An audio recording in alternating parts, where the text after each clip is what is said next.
আসসালামু আলাইকুম।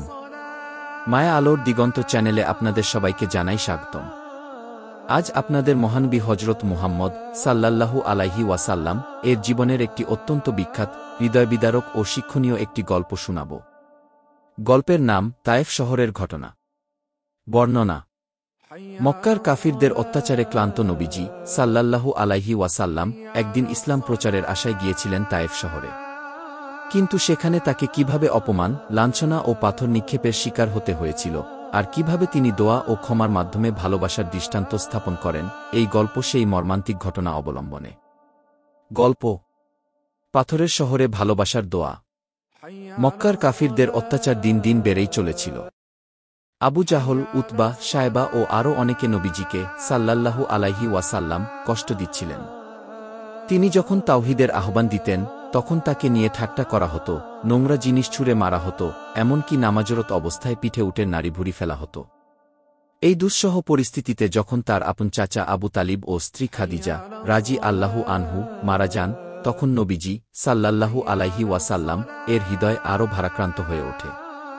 তখন তিনি ভাবলেন অন্য শহরে গিয়ে ইসলাম প্রচার করবেন। মহানবী সাল্লাল্লাহু আলাইহি ওয়াসাল্লাম তার দাস জায়েদ ইবনে হারিসা কে সঙ্গে নিয়ে হাঁটতে হাঁটতে প্রায় ৯০ কিমি দূরে তায়েফ শহরে পৌঁছালেন। এই শহরের মানুষদের তিনি আশা করেছিলেন বেশি উদার হবে। তায়েফের প্রধান নেতাদের কাছে তিনি গিয়ে ইসলামের দাওয়াত দিলেন। কিন্তু ৩ জন নেতাই তার কথা শুনে উপহাস করল। একজন বলল, আল্লাহ যদি কাউকে প্রেরিত করতেই চাইতেন তাহলে তোমার মতো একজন গরিবকে নয়, কোনো সম্ভ্রান্ত ব্যক্তিকে করতেন। আরেকজন বলল, তুমি যদি সত্যিই নবী হও তাহলে তোমার সঙ্গে কথা বলা বিপজ্জনক। তৃতীয়জন ব্যঙ্গ করে বলল, তুমি তো আমার পায়ের ধুলোও নও।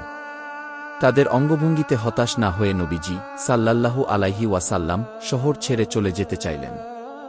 কিন্তু তারা শহরের বাচ্চা আর পাগলদের লেলিয়ে দিলেন নবীজির পেছনে। লোকজন তাকে ধাওয়া করে, তাকে ঘিরে ধরে এবং পাথর ছুঁড়তে থাকে। জায়েদ রাজি আল্লাহু আনহু তার শরীর দিয়ে নবীজিকে রক্ষা করতে থাকেন, কিন্তু দুজনই রক্তাক্ত হয়ে যান। রক্তে ভেজা পা, শরীর জুড়ে ক্ষত নিয়ে নবীজি সাল্লাল্লাহু আলাইহি ওয়াসাল্লাম অবশেষে শহরের এক বাগানে আশ্রয় নেন। বাগানটি ছিল মক্কার কাফিরদের মালিকানাধীন উতবা ও সায়বার। উতবা ও সায়বা দূর থেকে নবীজিকে দেখে মায়া পেলেন। তারা এক দাসকে আদাস নাম আঙ্গুরসহ নবীজির কাছে পাঠালেন।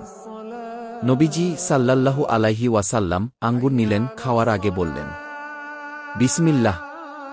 আদাস অবাক হয়ে জিজ্ঞেস করল, এই শব্দ তো এখানকার কেউ বলে না। আপনি কোথা থেকে এসেছেন? নবীজি জিজ্ঞেস করলেন, তুমি কোথার লোক? আদাস বলল, আমি নাইনেভার লোক। আমি ইউনুস আলাইহিস সালাম এর জাতির মানুষ। নবীজি বললেন, তিনি তো আমার ভাই। তিনিও একজন নবী ছিলেন। আমিও নবী। আদাস নবীজির পা ধরে কাঁদতে লাগল এবং ইসলাম গ্রহণ করল। তারপর নবীজি সাল্লাল্লাহু আলাইহি ওয়াসাল্লাম একটি দোয়া করলেন, যেটি ইতিহাসের অন্যতম বিখ্যাত দোয়া। হে আল্লাহ, আমি তোমারই নিকট নালিশ করছি আমার দুর্বলতা, আমার অসহায়ত্ব ও মানুষের কাছে আমার অপমানের। হে সবচেয়ে দয়ালু, তুমি দুর্বলদের প্রভু। তুমি আমার রব। তুমি আমাকে কার হাতে ছেড়ে দিয়েছ? এই দোয়ার মধ্যে ছিল হাল ছেড়ে না দেওয়া, আল্লাহর প্রতি পূর্ণ ভরসা এবং মানুষকে ক্ষমা করে দেওয়ার হৃদয়। তখনই আকাশ থেকে জিবরাইল আলাইহিস সালাম এসে বললেন, হে রাসূল, আপনার নির্দেশ দিলেই আমি পাহাড়ের ফেরেশতাকে বলি এই তায়েফবাসীদের 2 পাহাড়ের মাঝে চেপে ধ্বংস করে দিক। কিন্তু নবীজি সাল্লাল্লাহু আলাইহি ওয়াসাল্লাম বললেন, না, আমি আশা করি এদের পরবর্তী প্রজন্ম আল্লাহর একত্ববাদে ঈমান আনবে। শিক্ষা ও বার্তা। নবীজি সাল্লাল্লাহু আলাইহি ওয়াসাল্লাম এর সহজশক্তি, দয়া ও ক্ষমা ছিল অতুলনীয়। আমরা যতই কষ্ট পাই তবুও আল্লাহর উপর ভরসা ও মানুষের জন্য দোয়া করতে হবে। কখনো কাউকে ধ্বংস কামনা না করে হিদায়াত কামনা করতে হবে। ভালো ব্যবহার ও বিশ্বাসী কাউকে আলোর পথে আনতে পারে। আসসালামু আলাইকুম ওয়া রাহমাতুল্লাহ।